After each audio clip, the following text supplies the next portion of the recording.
ಸಹಾಯ ಮಾಡಿದಿರಿ ಪತ್ರಕರ್ತರ ಸಂಘದಿಂದ ಧನ್ಯವಾದ.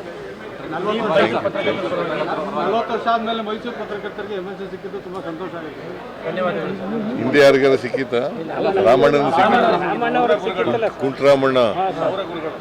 ಅವನು ಆಕ್ಟಿವ್ ಪಾಲಿಟಿಷಿಯನ್ ಆಲ್ಸೋ. ಕುಂಟರಾಮಣ್ಣವರು ಆಕ್ಟಿವ್ ಪಾಲಿಟಿಷಿಯನ್ಸ್.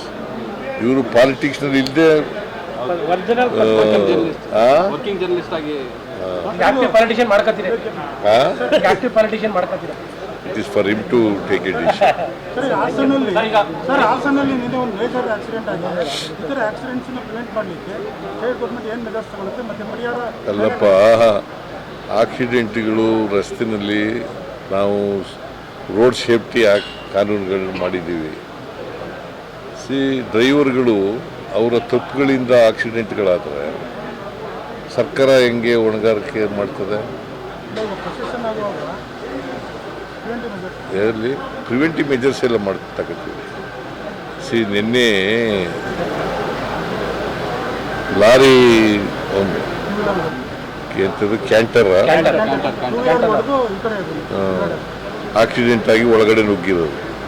ಪಾಪ ನಾನು ಅವರಿಗೆ ಸತ್ತವರಿಗೆ ಗೌರವ ಸೂಚಿಸ್ತಕ್ಕಂಥ ಕೆಲಸ ಮಾಡ್ತೇನೆ. ಅವರು ಕುಟುಂಬದ ವರ್ಗದವರಿಗೆ ಅವರು ಸಾವಿನ ದುಃಖ ಬರೆಸ್ತಕ್ಕಂಥ ಕೆಲಸ. ನಾನು ಎಲ್ಲ ಕೃಷ್ಣ ಬೈರೇಗೌಡನಿಗೆ ಬೆಳಗ್ಗೆ ಹೋಗಿ ಅವನ್ನೆಲ್ಲ ಭೇಟಿ ಮಾಡಿ ಪರಿಹಾರ ಘೋಷಣೆ ಮಾಡುವಂತ ಹೇಳಿದ್ದೇನೆ. Krishna Byregowda district incharge minister, ಅವ್ರಿಗೆ ಹೋಗಿ ಹೇಳಿದ್ದೆ. ಅವ್ರು ಹೋಗಿ ಮಾಡಿದ್ದಾರೆ. 5 ಲಕ್ಷ ಮಾಡಿದ್ದಾರೆ, ಬಟ್ ಬಿಜೆಪಿ 10 ಲಕ್ಷ ಆಗಬೇಕು ಅಂತ ಕೇಳಿಲ್ಲ. 10 ಲಕ್ಷ ಪರಿಹಾರ ಅವ್ರು ಎಷ್ಟು ಕೊಟ್ಟಿದ್ರು? Central government 2 lakhs, central government PM 2 lakh announce ಮಾಡಿದ್ದಾರೆ. ಇವ್ರು 5 ಲಕ್ಷ ಮಾಡಿದ್ರೆ 10 ಲಕ್ಷ ಮಾಡಿರ್ತಾರೆ. ಸರಿಯಪ್ಪ, ಇವ್ರ ಕಾಲದ ಅಧಿಕಾರದಲ್ಲಿ ಇದ್ರಲ್ಲ, ಆಗ ಎಷ್ಟು ಮಾಡಿದ್ರು ಕೇಳ್ದೇನಪ್ಪ ಅದನ್ನ? ಆಗಿದ್ದ ಕೇಳ್ತಾ ಇದ್ವಿ ಸರ್, ಆಗಿದ್ದ ಕೇಳ್ತಾ ಇದ್ವಿ. ಮತ್ತೆ ಮಾಡಿಲ್ವಲ್ಲ ಅವರು. ಹೆಚ್ಚಾಗಿ ಕೊಟ್ಟಿದ್ರೆ ಪರವಾಗಿಲ್ಲ ಅಂತ ಅನ್ಬೋದಾಗಿತ್ತು. ಪರಿಹಾರ ಕೊಡೋದು ಅವ್ರನ್ನ ಸತ್ತದವ್ರಿಗೆ ನಾವು ವಾಪಸ್ ತರ್ತೀವಿ ಅಥವಾ ಅದಕ್ಕೆ ಪರಿಹಾರ ಅಂತ ಅಲ್ಲ. ಇದು ಸರ್ಕಾರ ಮೊದಲಿನಿಂದಲೂ ಕೂಡ ಕೊಡ್ತಾ ಬಂದಿದೆ. ಅವರ ಕುಟುಂಬ ವರ್ಗದವರಿಗೆ ಅವರಿಗೆ ಸಾಂತ್ವನ ಹೇಳಲಿಕ್ಕೋಸ್ಕರವಾಗಿ ಈ ಥರದ್ದು ಮಾಡ್ತೀವಿ.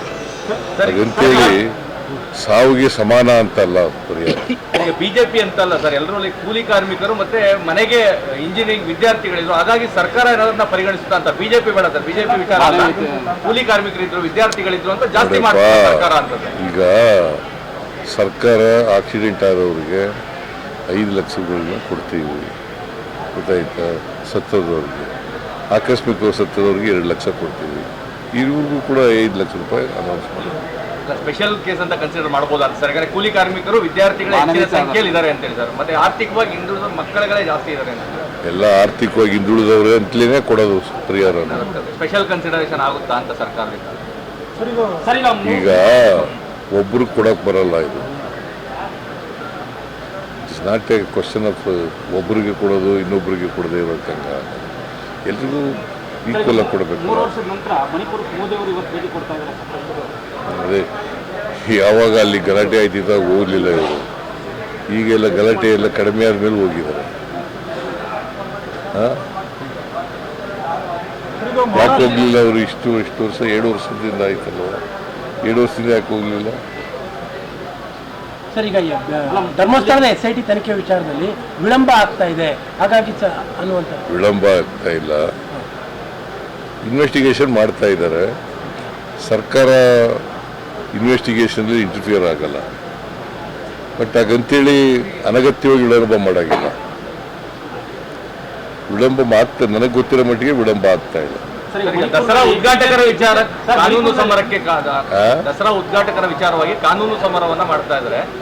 ಕೋರ್ಟ್ ನಲ್ಲಿ ಅರ್ಜಿ ಸಲ್ಲಿಸುವಂತ ಕೆಲಸ ಆಗಿದೆ. ಅವರು ಉದ್ಘಾಟನೆಗೆ ಅವಕಾಶ ಕೊಡಬಾರ್ದು. ಮಾಡ್ಲಿ ಪಾಪ, ಕೋರ್ಟ್ನಲ್ಲಿ ಇತ್ಯರ್ಥ ಆಗಲಿ. ಅಲ್ಲ, ಕೋರ್ಟ್ಗೆ ಹೋಗುವಂತ ವಿಚಾರ ಹೋಗೋಣ. ಕೋರ್ಟ್ಗೆ ಹೋಗುವಂತ ವಿಚಾರಗಳ ಇವು ಅಥವಾ ಗೊತ್ತಿಲ್ಲ. ಈ ಕೋರ್ಟ್ಗೆ ಹೋಗಿರೋರು ಯಾರು? PIL ಸಲ್ಲಿಸಿದ್ದಾರೆ ಮಾಜಿ ಸಂಸದರು ಪ್ರತಾಪ್ ಸಿಂಹ. ಅವ್ರಿಗೆ ಕೇಳಪ್ಪ. ಇಮಿಡಿಯೇಟ್ ತಗೋಬೇಕಾದ ಅಗತ್ಯ ಇಲ್ಲ ಅಂತ ಕೂಡ ಕೋಟೆ ಹೇಳಿದೆ. ಕೋಟೆನೆ ಇಮಿಡಿಯೇಟ್ ತಗೋಬೇಕು ಅಂತ ಏನಿಲ್ಲ. ಅದ್ರ ಸಿ ಒಂದು ಧರ್ಮದ್ದಲ್ಲ ಅದು ಕಾರ್ಯಕ್ರಮ, ಅದು ಸಾಂಸ್ಕೃತಿಕವಾಗಿ ನಡೀತಾ ಇರ್ತಕ್ಕಂಥ ಒಂದು ಕಾರ್ಯಕ್ರಮ. ಮತ್ತು ಎಲ್ಲ ಜನರು ಕೂಡ ಅದರಲ್ಲಿ ಪಾರ್ಟಿಸಿಪೇಟ್ ಮಾಡ್ತಕ್ಕಂಥ ಕಾರ್ಯಕ್ರಮ. ಇದು ಒಂದು ನಾಡ ಹಬ್ಬ. ಇಂಥದೇ ಧರ್ಮದವರು ಭಾಗವಹಿಸ್ಬೇಕು, ಇಂಥ ಧರ್ಮದವರು ಭಾಗವಹಿಸಬಾರ್ದು ಅಂತ ಇಲ್ಲ ಈ ಹಬ್ಬದಲ್ಲಿ. ಇದು ಸಾರ್ವತ್ರಿಕವಾಗಿರ್ತಕ್ಕಂಥ ಒಂದು ಹಬ್ಬ. ಈ ಹಬ್ಬದಲ್ಲಿ ಎಲ್ಲ ಜಾತಿಯವರು ಎಲ್ಲ ಧರ್ಮದವರು ಭಾಗವಹಿಸ್ಬೇಕು. ಬಿಜೆಪಿ ಮೇಲೆ ಬ್ಯಾಕ್ ಟು ಬ್ಯಾಕ್ FIRಗಳು 3 ದಿನದಲ್ಲೂ ಕೂಡ ಆಗ್ತಾ ಇರೋ ಸಿ ಟಿ ರವಿ ಇರ್ಬೋದು, ಯತ್ನಾಳ್ ಇರ್ಬೋದು, ಎಲ್ಲರ ಮೇಲೂ ಆಗ್ತಾ ಇದಾವೆ. ಇದು ರಾಜಕಾರಣ ಅನ್ನುವಂಥದ್ದು.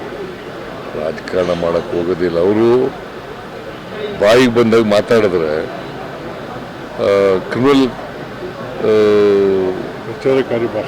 ಪ್ರಚೋದನಾಕಾರಿಯಾದಂಥ ಭಾಷಣ ಮಾಡಿದ್ರೆ ಏನು ಮಾಡಬೇಕಾಗುತ್ತೆ? ನೆಮ್ಮದಿ ಶಾಂತಿಯನ್ನು ಕಾಪಾಡ್ತಕ್ಕಂಥದ್ದು ಅತ್ಯಂತ ಅವಶ್ಯ ಅಲ್ವಾ? ಕಾಪಾಡಲಿಕ್ಕೋಸ್ಕರವಾಗಿ ಪ್ರಚೋದನಕಾರಿ ಭಾಷಣ ಯಾರು ಮಾಡ್ತಾರೆ ಅವ್ರ ಮೇಲೆ ಕ್ರಮ ತಗೊಳ್ತೀವಿ. ರಾಜಕಾರಣ ಅಲ್ಲ. ಅಲ್ಲ, ನಿಮ್ಮ ಮೇಲೆ ಒಂದು ಪೋಸ್ಟ್ ಹಾಕಿದ್ರು ಅನ್ನೋ ಕಾರಣಕ್ಕೋಸ್ಕರವಾಗಿನೇ ಇನ್ನೊಬ್ರು ಅರೆಸ್ಟ್ ಕೂಡ ಆಗಿದ್ದಾರೆ. ವಿಕ್ರಮ್ ಇವರು ನಿಮ್ಮ ಮೇಲೆ ಒಂದು ಪೋಸ್ಟ್ ಹಾಕಿದ್ರು ಅವರು, ಆದರೆ ನಿಮ್ಮ ಭಾವಚಿತ್ರವನ್ನು ತಿರ್ಚು ಅಂತ ಅವ್ರನ್ನೂ ಕೂಡ ನಿನ್ನೆ ಅರೆಸ್ಟ್ ಮಾಡಿದ್ದಾರೆ. ಇದು ಹಿಂದೂ ಪರ ಸಂಘಟನೆಗಳ ಮೇಲೆ ಮಾಡ್ತಾರೋ ಇದು ಅನ್ನೋಂಥದ್ದು. ಹಿಂದೂ ಪರ ನಾನು ಹಿಂದೂ ಅಲ್ವಾ? ನಾನು ಯಾರು? ನಾನು ಹಿಂದೂನೇ. ನನ್ನ ಹೆಸರಿನಲ್ಲಿ 2 ದೇವರುಗಳಿದ್ದಾವೆ, ಈಶ್ವರ ವಿಷ್ಣು 2 ದೇವರುಗಳಿದ್ದಾವೆ. ಗೊತ್ತಾ ನಿನಗೆ? ಸಿದ್ಧ ಅಂದರೆ ಈಶ್ವರ, ರಾಮ ಅಂದರೆ ವಿಷ್ಣು, 2 ಹೆಸರುಗಳಿದ್ದಾವೆ, 2 ದೇವರುಗಳಿದ್ದಾವೆ. ಸರ್, ಈಗ Maharashtra CM Almatti dam height ಮಾಡಲಿಕ್ಕೆ ಅಪೋಸ್ ಮಾಡಿದ್ದಾರೆ. ಒಂದು ಕಡೆ Maharashtra CM Almatti dam height ಮಾಡಲಿಕ್ಕೆ ಅಪೋಸ್ ಮಾಡಿದ್ದಾರೆ, ಇನ್ನೊಂದು ಕಡೆ ಮಹದಾಯಿಗೆ ಗೋವಾ, ಇನ್ನೊಂದು ಕಡೆ ಮೇಕೆದಾಟಿಗೆ ತಮಿಳುನಾಡು ಅಪೋಸ್ ಮಾಡುತ್ತೆ. ಟ್ರಿಬ್ಯುನಲ್ಲೇ ಕೊಟ್ಟಿರ್ತಕ್ಕಂಥದ್ದು 519 ಮೀಟ್ರಿಂದ 524 ಮೀಟ್ರ್ವರೆಗೆ ಏರಿಸಿ ಅಂತ ಟ್ರಿಬ್ಯುನಲ್ ಅವರು ಹೇಳಿರೋದು. 2010ರಲ್ಲಿ ಹೇಳಿರೋದು. 15 ವರ್ಷ ಆಯಿತು. ಅದು ರಾಜಕಾರಣಕ್ಕೋಸ್ಕರ ಮಾಡ್ತಾ ಇದ್ದಾರೆ ಅಷ್ಟೇ. ಇಲ್ಲ ಸರ್, ಒಂದು ಕಡೆ ಗೋವಾ ಮಹದಾಯಿನ ಅಪೋಸ್ ಮಾಡುತ್ತೆ, ಇನ್ನೊಂದು ಕಡೆ ತಮಿಳುನಾಡು ಮೇಕೆದಾಟನ ಅಪೋಸ್ ಮಾಡುತ್ತೆ. ಅದಕ್ಕೆ ಪ್ರೈಮ್ ಮಿನಿಸ್ಟ್ರು ಹೇಳಬೇಕು ಅವ್ರಿಗೆ. BJP ಚೀಫ್ ಮಿನಿಸ್ಟರ್ಗಳು ಅವರು, ಪ್ರೈಮ್ ಮಿನಿಸ್ಟರ್ ಹೇಳಬೇಕು. ಮೇಕೆದಾಟಿಗೆ ಸ್ಟಾಲಿನ್ ಅಪೋಸ್ ಮಾಡ್ತಾರೆ, ಮೇಕೆದಾಟಿಗೆ ತಮಿಳುನಾಡು ಸ್ಟಾಲಿನ್ ಅಪೋಸ್ ಮಾಡ್ತಾರೆ. ಯಾರೇ ಆಗಲಿ ಬಾಪ, ಬಿಜೆಪಿ ಪ್ರೈಮ್ ಮಿನಿಸ್ಟರ್ ಯಾರು? ದೇಶದ ಪ್ರೈಮ್ ಮಿನಿಸ್ಟರ್ ಯಾರು? ಮೋದಿ ಇಲ್ಲ. ಹೇಳ್ಬೇಕು ಅವರು. ಸರ್, ಈಗ ಪ್ರಚೋದನಕಾರಿ ಹೇಳಿಕೆ ಕೊಡೋದ್ರಿಂದ ಪ್ರತಾಪ್ ಸಿಂಹ ಅವ್ರನ್ನ ಗಡೀಪಾರು ಮಾಡಿ ದಸರಾ ಮುಗಿಯೋದ್ರ ಬಗ್ಗೆ ಅಂತ ಕೆಲವು ಸಂಘಟನೆಗಳು ಒತ್ತಾಯ ಮಾಡಿದ್ದಾರೆ. ಪೊಲೀಸ್ನವ್ರು ಕ್ರಮ ತಗೋತಾರೆ, ಅದ್ರ ಬಗ್ಗೆ ನಾನು ಹೇಳಕ್ ಹೋಗಲ್ಲ. ಅವರು ಶಾಂತಿ ಭಂಗ ತರ್ತಕ್ಕಂಥ ಕೆಲಸ ಮಾಡಿದ್ರೆ ಪೊಲೀಸ್ನವ್ರು ಕ್ರಮ ತಗೋತಾರೆ. ಹೊಸ ಜಾತಿಗಳು ಸೇರ್ಪಡೆ ಆಗ್ತಾ ಇದ್ದಾರೆ ಅಂತ ಬಿಜೆಪಿ ಜಾತಿ ಸಮೀಕ್ಷೆಯಲ್ಲಿ ಹೊಸ ಜಾತಿಗಳು ಸೃಷ್ಟಿ ಮಾಡ್ತಾ ಇದ್ದೀರಿ ನೀವು ಅಂತ. ಹೊಸ ಜಾತಿಗಳ ಸೃಷ್ಟಿ ಮಾಡ್ತಾ ಇದ್ದಾರೆ ಅವರು.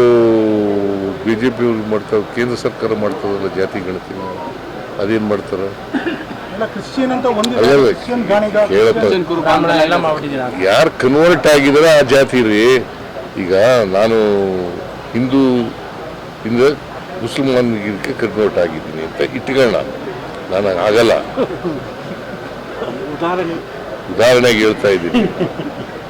ನೀವು ಆಗಿದ್ದೀರಿ ಅಂತ ಕ್ರಿಶ್ಚಿಯಾನಿಟಿ ನಾವು ಆಗಲ್ಲ ಇಟ್ಕೊಳ್ಳಿ ಅಂತ ಹಂಗೆ ಉದಾಹರಣೆಗೆ ಹೇಳ್ತಾ ಇರೋದು, ಗೊತ್ತಾಯ್ತಾ? ಹಾಗಾದ್ರೆ ನಾನು ಇನ್ನು ಮುಂದೆ ಕ್ರಿಶ್ಚಿಯಾನಿಟಿ ಅಲ್ವಾ, ಕ್ರಿಶ್ಚಿಯನ್ ಅಲ್ವಾ? ಹಂಗೆ ಈಗ ನಾವು ಕನ್ವರ್ಷನ್ ಆಗೋದು ಬೇಡ ಅಂತ ಹೇಳಿದ್ರು ಕೂಡ ಕೆಲವರು ವ್ಯವಸ್ಥೆಯ ಪರಿಣಾಮವಾಗಿ ಕನ್ವರ್ಷನ್ ಆಗಿಬಿಡ್ತಾರೆ. ನಮ್ಮ ಸಮಾಜದಲ್ಲಿ, ಹಿಂದೂ ಸಮಾಜದಲ್ಲಿ ಎಲ್ಲರೂ ಸಮಾನತೆ ಇದ್ದಿದ್ರೆ ಯಾಕೆ ಕನ್ವರ್ಷನ್ ಆಗ್ತಾರೆ? ಸಮಾನ ಈಕ್ವಲ್ ಆಪರ್ಚುನಿಟೀಸ್ ಇದ್ದರೆ, ಸಮಾನತೆ ಇದ್ದರೆ ಯಾಕೆ ಅಸ್ಪೃಶ್ಯತೆ ಯಾಕೆ ಬಂತು? ನಾವು ಹುಟ್ಟಾಕಿದ್ವಾ? ಮುಸ್ಲಿಂ ಕ್ರಿಶ್ಚಿಯನ್ ಅಲ್ಲೂ ಇದೆ ಅಂತ ಹೇಳಿದಾರೆ, ಅಸಮಾನತೆ ಅಲ್ಲೂ ಇದೆ. ನಾನು ಎಲ್ಲೇ ಇರ್ಲಪ್ಪ, ಹಿಂದೂ ಮಾತ್ರ ಎಲ್ಲಾ ಕಡೆ ಇದೆ ಅಂತ. ಮುಸಲ್ಮಾನ್ ಧರ್ಮದಲ್ಲರೂ ಇರಲಿ, ಕ್ರಿಶ್ಚಿಯನ್ ಧರ್ಮದಲ್ಲರೂ ಇರಲಿ, ಇಲ್ಲಿದ್ರೆ ಈಗ ನಾವು ಯಾರು ಕೂಡ ಅಥವಾ BJP ಅವರು ಯಾರು ಕೂಡ ಕನ್ವರ್ಷನ್ ಆಗಿ ಅಂತ ಹೇಳಿಲ್ಲ ಅಲ್ವಾ? ಕನ್ವರ್ಷನ್ ಆಗಿದ್ದಾರೆ. ಇಟ್ ಈಸ್ ದೇರ್ ರೈಟ್ ಅಲ್ವಾ? ಕನ್ವರ್ಷನ್ ಆಗೋದು ಅವರು ರೈಟ್. ಮಣಿಪುರ್ಗೆ ಭೇಟಿ ಕೊಡೋದು ಏನು ಸಂದೇಶ ನೀಡ್ಬೋದು ಅಂತ ಮೋದಿ ಅವರು ಭೇಟಿ ಕೊಡೋಂಥದ್ದು ಏನು ಸಂದೇಶ ನೀಡ್ಬೋದು ಈಗ 3 ವರ್ಷದ ನಂತರ ಹೋಗೋದು? ಸಿಹಿ ಅವರು ವಿರೋಧ ಪಕ್ಷದವರ ಒತ್ತಡ ಆಯ್ತಲ್ಲ, ಯಾಕೆ ಭೇಟಿ ಕೊಟ್ಟಿಲ್ಲ ಅಂತ ಹೇಳ್ತಿಲ್ಲ, ಅದಕ್ಕೋಸ್ಕರ ಭೇಟಿ. ಗ್ರೇಟ್ ಮೈಸೂರ್ದು ನಗರಾಭಿವೃದ್ಧಿ ಇಲಾಖೆಯಲ್ಲಿ ಅಪ್ರೂವಲ್ ಕೊಟ್ಟಿದೆ ಅಂತ ಹೇಳಿ, ಗ್ರೇಟರ್ ಮೈಸೂರು ಬದಲಿಗೆ ಗ್ರೇಟ್ ಮೈಸೂರಿಗೆ ಯಾವಾಗ ಆಗ್ಬೋದು ಅಥವಾ ಟೈಮ್ ಬಾಂಡ್ ಏನಾದ್ರು ಸಿಗುತ್ತೆ? ಮಾತಾಡ್ತೀನಿ ಮೀಟಿಂಗ್. ಸರ್, ಶಿವಕುಮಾರ್ ಅವರು ಬಂದಿದ್ದಾರೆ ಸರ್, ನಿಮ್ಮ ಮುಂದೆ ಅಭಿನಂದನೆ ಸಲ್ಲಿಸ್ತಾರೆ. ಶಿವಕುಮಾರ್ ಅವರೇ, ಮೈಸೂರು ಪತ್ರಕರ್ತರು